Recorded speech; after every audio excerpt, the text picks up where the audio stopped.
pour libérer les hommes de la prison de Satan. Cela ne se passe pas facilement. Il faut que tu sois puissant. Il faut que tu sois revêtu du Saint-Esprit. Il faut que tu aies l'onction de Dieu. Sans cela, les démons vont te frapper. Les sorciers vont te tuer. Les magiciens vont te paralyser. Il te faut la puissance. L'œuvre de Dieu ne peut jamais être faite sans puissance. L'œuvre de Dieu ne peut pas être faite sans l'onction. L'œuvre de Dieu ne peut pas se faire sans être revêtue de feu. La psychologie ne peut changer ce monde. La sociologie ne peut changer ce monde. Mais seule l'onction de Dieu sur un homme peut changer ce monde. C'est pourquoi Jésus est venu comme un oint. Jésus est venu comme le oint. Christ, oint. Vous recevrez une puissance.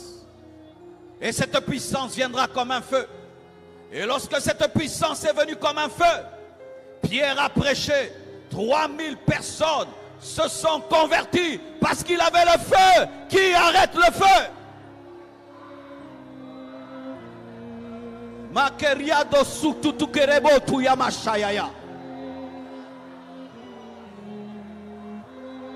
Sans la puissance, l'évangélisation est inefficace.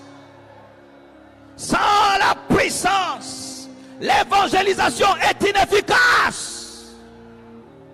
Sans le feu, tu vas voir ta famille en train d'aller en enfer.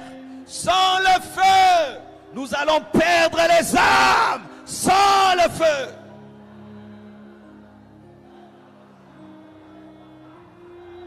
Regardez, lorsque Moïse n'avait pas le feu, il a essayé de libérer Israël, mais il a fui. Sans le feu, tu vas fuir devant Pharaon. Mais lorsque il a rencontré le buisson ardent, il est rentré, il a affronté Pharaon et tous ses magiciens et il a libéré Israël. Il est temps que tu aies ton buisson ardent. Il est temps que tu aies ton buisson ardent. Une expérience où Dieu t'embrase. Une expérience personnelle où Dieu t'embrase.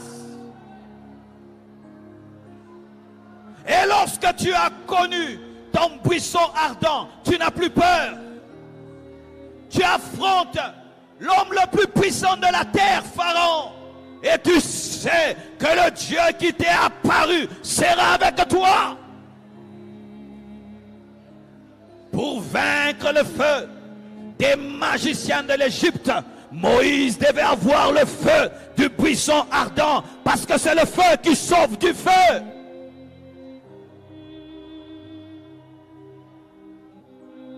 Sans le feu, les magiciens de l'Égypte vont te tuer.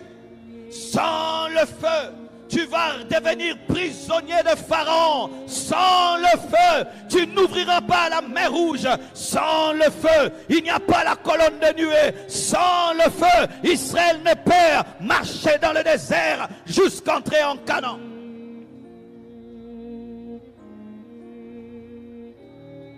Lorsque Élie a voulu libérer Israël de l'idolâtrie, il a fait quoi?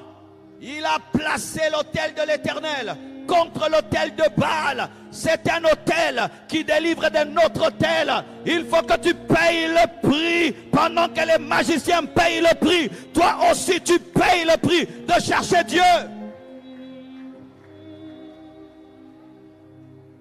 Ils sont en train de faire des autels pour tuer les âmes. En train de faire des sacrifices pour tuer les âmes. Toi aussi tu dois mettre un autel contre leur autel.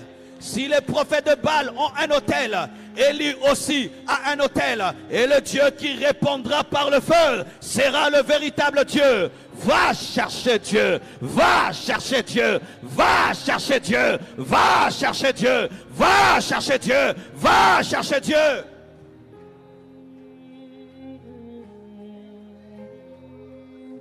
C'est le feu de l'Éternel qui paralyse le feu de Baal. Les prophètes de Baal avaient accepté le défi parce qu'ils étaient capables de faire descendre le feu. Mais le feu de l'Éternel était supérieur. Il a avalé ce feu. C'est pourquoi ce feu ne s'est pas allumé. Le Seigneur va t'envoyer dans des lieux de défis, de sorcellerie, de magie. Tu dois avoir le feu. C'est le feu qui domine le feu. C'est l'autel qui domine un autel. C'est le prix payé qui domine un autre prix payé. Pendant qu'il paye le prix de sacrifier des enfants, tu dois présenter Jésus.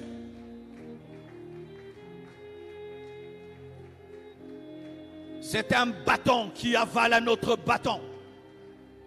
Les magiciens ont leur bâton. Moïse aussi a son bâton. Et c'est le bâton de Moïse qui a avalé les bâtons des magiciens. Un serpent contre un serpent, un bâton contre un bâton, un feu contre un feu.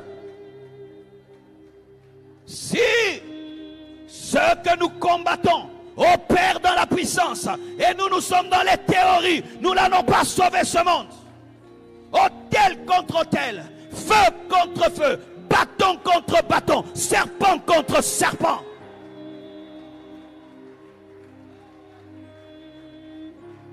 Si les magiciens montent dans la puissance, l'église doit monter dans la puissance. Si les agents des ténèbres montent dans la puissance, les serviteurs de Dieu doivent monter dans la puissance. Sans cela, nous serons des théoriciens. Le salut des âmes n'est pas une théorie, c'est de la puissance. Lorsque Lot devait sortir de Sodome et Gomorrhe et qu'il tardait de sortir, qu'est-ce que les anges ont fait? Ils l'ont tenu par la main, ils l'ont sorti, la puissance. Il y a des Lot autour de nous qui doivent sortir du péché, sortir de la compromission. Mais il faut une main puissante pour les sortir de là. Il y a des gens qui veulent changer, mais ils sont liés par les démons. Il va arrêter le péché, il n'arrive pas. Il aime Dieu, mais il n'arrive pas. Il faut la puissance. Il faut la main d'un ange. Il faut l'onction de Dieu.